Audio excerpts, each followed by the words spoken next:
aholini va qishloq xo'jaligini ro'yxatga olish to'g'risida gapirganda, eng avvalo bu jarayon nima uchun kerakligini bilish kerak. Bu jarayonda maqsad O'zbekiston xalqini hayotini yanada farovon qilishga qaratilgan. Lekin buning uchun davlat o'sha jamiyat to'g'risida ma'lum bir ma'lumotga ega bo'lish kerak. Ana shu aholini va qishloq xo'jaligini ro'yxatga olish paytida demak davlat aholining tarkibi to'g'risida, uning soni to'g'risida, uning hayot darajasi to'g'risida, farovonligi to'g'risidagi ma'lumotlarga ega bo'ladi.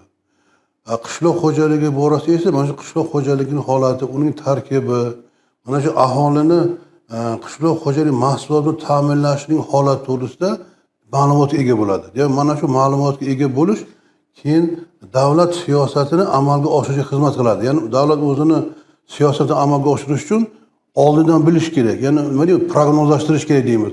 Ana shu prognozlashtirish uchun unga demak ma'lum bir axborotlar kerak bo'ladi.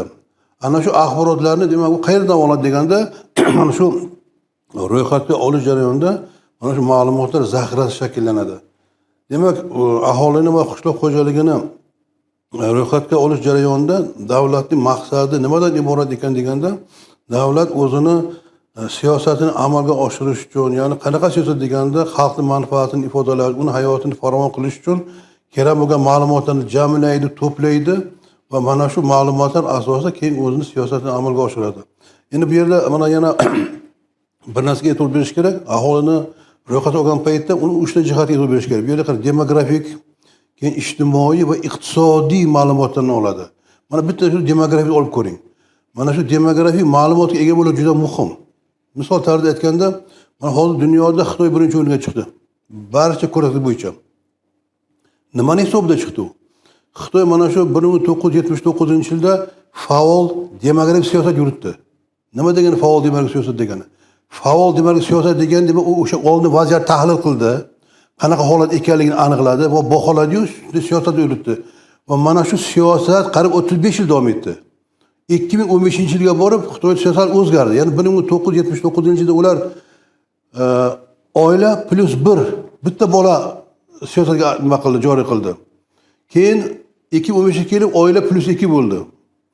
Mana shu 35 yil davomida ular oilani tartibga olish barobarida o'zining rol imkonini yaratdi. Biz ham O'zbekistonda hozir mana shu aholini ro'yxatga olishdan keyin siyosat yuritgan paytda shunga e'tibor berishimiz kerakki, demografik siyosat tartibga olishimiz kerak.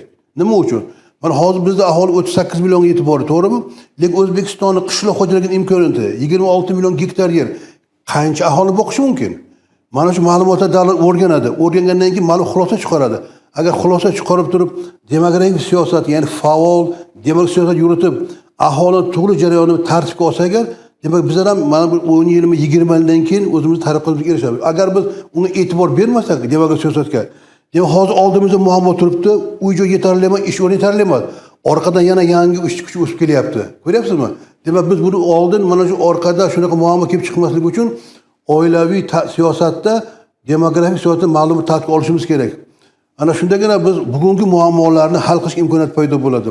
Demak, mana shu Xitoy tajribasini o'rgansak va ulardan masalan o'zi yuritgan mana siyosatni biz ham o'zimizda qo'llasak, o'ylaymiz O'zbekiston taraqqiyotda muhim ahamiyatga ega bo'ladi. Chunki aholini farovon qilish uchun demak imkoniyat ham bo'lish kerak-da. Imkoniyat cheksiz emas. Masalan, hozir o'z yer sharini imkoniyati hisob qilib ko'ring. Yer yuzida hozir 8 million aholi bo'lsa agar, yer shari 2 milliard, 3 million aholi boqishi mumkin. Biz O'zbekistonning sharoitida kelib chiqib gapirganda ham O'zbekistonning tabiatining imkoniyati qanday? Qishloq xo'jalik imkoniyati qanday? Masalan, o'sha parrandachilikmi, chorvachilikmi holati qanday? Bir o'rganish jarayonida demak O'zbekiston aholida qanchalik ehtiyoj qondirish qodirligini ham mana shu aholini ro'yxatga olish, qishloq ro'yxat olish jarayonida aniq bo'ladi bu. Demak, bundan ko'rinib turibdiki, mana shu aholini va qishloq xo'jaligini ro'yxatga olish jarayonida olingan, to'plangan ma'lumotlar ertaga davlat siyosatini yuritishda muhim ahamiyatga ega bo'lib xizmat qiladi. Va shunga asoslangan siyosat albatta O'zbekistonda ana shu xalqning manfaatini ifodalashga erishadi deb o'ylaymiz va mana shu Xitoy tajribasi bunda muhim rol o'ynaydi.